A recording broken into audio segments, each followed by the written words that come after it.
자, 안녕하세요. 반갑습니다. 6월 13일 주식 정리해드리는 주정남. 오늘도 시장 정리부터 먼저 시작해 보도록 하겠습니다. 일단 뉴욕 증시는 5월달 CPI가 41년 만에 최고치를 경신하면서 이 인플레이션 우려가 지속됐습니다. 이 페드의 공격적인 긴축 우려가 커진 영향으로 3대 지수가 모두 급락 마감하였는데 이 자세한 내용을 한번 살펴보자면 5월달 CPI는 전년 동월 대비 8.6% 상승했다고 발표가 되었습니다. 지난 3월 이 기록했던 8.5% 상승도 뛰어넘었으며 이 월스트리트 저널이 집계한 시장 전망치인 8.3%도 확실하게 웃돈 수치라는 걸 확인을 할 수가 있는데 지금 변동성이 큰 에너지와 식음료를 제외한 이 근원 CPI도 전년 동월 대비 6%, 전월 대비 0.6% 오르는 모습들 때문에 이 미국의 물가가 상당히 심각한 상황이다라는 걸 알 수가 있겠습니다. 이어서 물가지표 급등 속 페드의 공격적인 긴축 우려는 더욱더 커지는데 현재 시장 같은 경우에는 이전에 50bp 인상이 아닌 75bp 인상까지도 진행이 될 수 있다는 우려를 하고 있는 걸 확인할 수가 있겠습니다. 여기에 가장 먼저 반응한 국채금리 같은 경우에는 10년물 기준 장중한 때 3.17%까지 급등을 하였으니까 이 부분 감안하시면서 살펴보시면 되겠고요. 자, 국제유가는 120.67달러, 마이너스 0.69% 하락 마감하였고, 채권은 급락, 달러는 강세, 금 가격은 상승 마감하였습니다. 종합적으로 보게 된다면 긴축에 대한 우려로 증시가 빠졌다라고 볼 수 있겠는데요. 지금 유럽도 마찬가지고 미국도 마찬가지고 예상했던 것보다 심각한 모습을 보여주고 있기 때문에 한국 증시 역시도 여기에 영향을 피해갈 수 없을 것이다라고 정리할 수 있겠습니다. 자, 그러면 보다 더 디테일한 내용을 위해서 뉴스 한번 보도록 할게요. 일단은 CPI가 계속 오르는 모습들 때문에 일단 물가가 계속 높은 수준에 유지가 되고 있다라는 걸 확인을 할 수가 있는데 실질적으로 이 소비자의 태도 지수 이런 것들을 보게 된다면 이 사상 최저치를 기록하는 모습이나 제조업 자체가 꺾이는 모습이 최근에 연동이 되어서 보여지고 있기 때문에 미국 쪽에서의 경기 침체가 조금씩 보여질 수 있겠구나라는 걸 감안하면서 볼 수가 있겠습니다. 당연히 여기에 수혜를 받는 기업들이 있다면 피해를 받는 기업들이 있겠죠. 이런 것들 나눠서 한번 생각을 해봐야 될 필요가 있어 보이네요. 자, 그 다음으로는 미국 국채 역시도 급락하는 모습이 보여졌는데 지금 2017년 수준까지도 이렇게 미국 국채가 움직인 걸 확인을 할 수가 있죠. 자, 그러면서 현재 75bp 인상론까지도 이 시장에서 급부상이 되고 있다라는 거 감안하시면서 보시면 될 것 같습니다. 물론 75bp 인상론에 대한 확률을 놓고 보자면 현재 50bp, 25bp 인상론보다도 훨씬 더 낮은 수치에 유지가 되고 있는 걸 확인을 할 수가 있습니다. 근데 이 수치가 나왔다라는 것 자체만으로 시장은 악영향을 받고 있다라는 걸 확인을 할 수가 있는 거고, 그리고 이 75bp 인상의 가능성이 점점 높아지는 시장의 평가가 있을 때 지수가 추가적으로 하락할 수도 있으니까 이것도 생각을 하시면서 보시면 좋을 것 같네요. 자, 그 다음으로는 미국 달러 강세, 이것도 이제 같이 연결이 되면서 이 아무래도 달러 강세면은 다른 환율 같은 경우에는 조금 가치가 떨어지면 이 해외 투자되어 있는 달러들의 환차손으로 인한 이 가치 하락으로 인해 외국인 매도세가 이어질 수 있잖아요. 이것도 한번 생각을 해보시면 좋을 것 같고요. 자, 러시아 같은 경우에는 지금 이제 다른 나라들과는 다르게 점점 정상적인 수준으로 이 경제가 형성이 될 수도 있다라는 이야기들이 보여지고 있습니다. 기준금리가 이전 수준까지 인하가 되는 모습 확인을 할 수가 있는데요.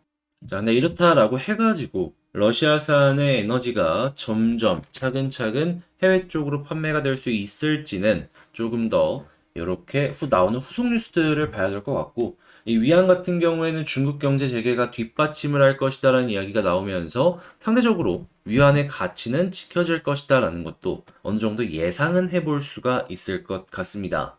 그런데 여기에 대해서 이제 제 개인적인 의견 한 가지만 조금 첨부를 하자면 솔직히 지금 이 미국 쪽에서 물가를 안정시키기 위해서 중국발의 원자재 관세는 인하를 안 하겠다라고 했지만 소비재에 대해서는 이 관세를 완화할 것이다라고 이야기를 했거든요. 그러니까 판매하는 물건의 가격 자체를 조금 내리겠다라는 것인데 지금 뭘 살려고 했던 사람들이 돈이 말라가는 것 때문에 살려는 걸 멈추려고 하기도 하겠지만, 아시겠지만 미국인 같은 경우에는, 이제 삶의 라이프 스타일을 봤을 때 소비를 굉장히 많이 합니다. 자, 그리고 저축을 잘 안 하는데 지금 저축의 양이 역대급이에요. 그러면 그 돈이 다 빠지기 전까지는 소비를 어느 정도 이어가지 않을까 생각을 해요. 코로나가 그들의 어느 정도 삶의 방향을 좀 틀었다라고 하더라도 그 몇십 년 동안 이어진 그 기조를 바꾸진 않을 것이다라고 생각을 한다라는 것이죠.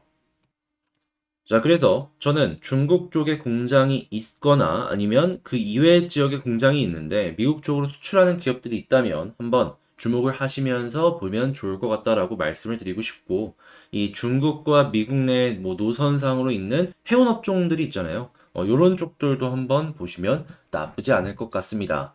걔네들 중국에서 막 공장 찍어내면은 계속해서 옮겨 나갈 거 아니에요. 그게 다 돈이 될 수 있다라는 것이죠. 자, 그 다음으로 세계 3대 곡창지대가 쑥대밭이다. 지금 미국, 우크라이나, 아르헨티나 얘기가 많죠.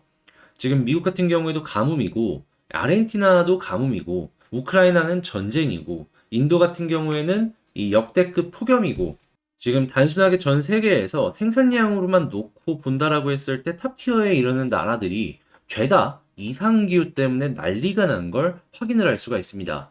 솔직히 이거는 한국 역시도 직접적인 물가 부분에 영향을 받는 부분이기 때문에 좀 심각하다라고 볼 수 있을 것 같은데, 자, 이게 어떻게 풀릴 수 있을지 저는 개인적으로 안 풀릴 것 같습니다. 예, 이거는 내년까지는 길어질 수밖에 없는 뉴스다. 이렇게 생각을 해볼 수밖에 없을 것 같아요. 이유는 당연히 생산량 자체가 급감을 했는데 소비량은 계속 늘어나거나 일정하잖아요.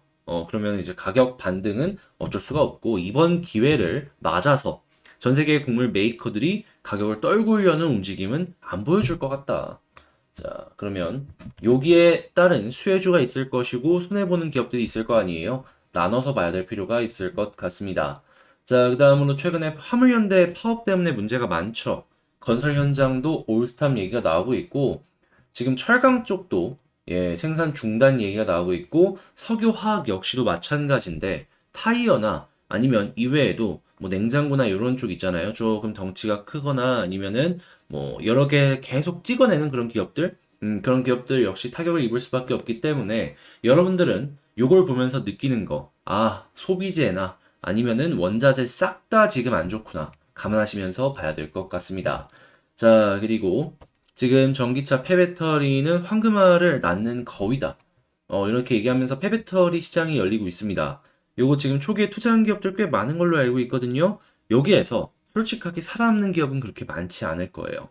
그런데 제 생각상 그렇게 덩치가 크지 않은 기업들에서 좀 나름 괜찮은 기술력을 보여준다 하는 거 한 5개 정도 해가지고 거기서 하나만 터지잖아요. 그러면 4개 손해 보더라도 하나에서 다 메꿀 수 있지 않을까 싶네요. 그게 어떻게 보면은 벤처 투자의 성공의 맛? 약간 이런 느낌으로 주식시장에 접근할 수 있을 것 같은데, 이런 거 이제 생각을 하시면서 여러분들도 한번 보시면 좋을 것 같고, 자, 그 다음에 오징어 게임 시즌2가 공식적으로 제작이 될 것이다 라고 이야기를 하고 있습니다. 당연히 예전에 옷게임 관련주들 막 올라갔던 거 기억하시죠? 그런 것들 나오지 않을까 싶네요. 시장 정리에 대해서 한번 싹 해봤는데 방금 말씀을 드린 내용들 같은 경우에는 이렇게 장 시작 전에 먼저 요 텔레그램 공부방을 통해서 여러분들께 안내를 도와드린다라는 거 하니까 이런 거 좀 먼저 보고 싶다라고 생각을 하신다면, 자, 제 채널 커뮤니티에 있는 텔레그램 링크를 통해 가지고 방에 들어오셔서 저랑 어려운 시장 같이 헤쳐나가셨으면 좋을 것 같습니다. 자, 이렇게 개별 종목 보기 전 이 시장 정리 맞춰보도록 하고요. 개별 종목 보도록 할게요. 자, 안녕하세요. 제가 이번에 가지고 온 종목은 대한전선을 가지고 왔습니다. 일단 대한전선 같은 경우에 최근에 고점을 찍고 나서 빠진, 그러니까 어떻게 보면 차익 실현 때문에 빠진 것도 어느 정도 있을 것이고, 오늘 같은 경우에는 시장의 영향이 너무 안 좋다 보니까 이걸로 인한 하락이 좀 크게 나왔다라고 볼 수 있을 것 같은데, 솔직하게 제 개인적인 생각으로는 지금 위치 나쁠 건 없어 보입니다. 왜냐하면 이 대한전선이 갖고 있는 사업상의 이러한 이제 여러 가지 방향성이나 이런 거 있잖아요. 이런 걸로 봤을 때 확실하게 우상향할 가능성이 저는 크다라고 보거든요. 자, 어떤 것 때문에 제가 이렇게 말씀을 드리면서 시작을 하는지 하나씩 보도록 하겠습니다. 일단 제일 먼저, 자, 대한전선 뭐 6일 연속 주가 하락. 왜 그러냐? 그냥 뭐 간단하죠. 그냥 시장 자체가 조금 많이 안 좋은 것도 있고, 그리고 최근에 이제 베이징 지역이랑 상하이 지역에서 다시 뭐 부분 봉쇄가 일어날 수도 있다, 혹은 일부 봉쇄가 이루어졌다라는 이야기들 때문에 공장이 다시 돌아가지 않는 것이 아니냐라는 불안감이 커져가지고 원자재인 구리의 가격이 조금 꺾였기 때문이죠. 그런데 여러분들께서 추가적으로 생각을 하셔야 되는 부분들이 뭐뭐가 있냐면, 일단 중국 같은 경우에는 중국 경기를 살리기 위해서 돈을 풀고 있죠. 그로 인해서 소비재 사용량이 늘어날 겁니다. 거기에 구리가 많이 들어가는 걸 생각을 해본다면 구리 가격이 올라갈 수 있는 거 첫 번째로 꼽아볼 수가 있겠고요. 두 번째 같은 경우에는 이 중국에서 지금 인프라 투자 얘기가 많이 나오고 있습니다. 경제를 살리기 위해서 사회 간접 자본을 통한 시장의 유동성 공급을 생각을 하고 있는 것이죠. 근데 이 인프라 투자하는 데 있어서 중국에서도 제일 먼저 뭐가 들어가겠습니까?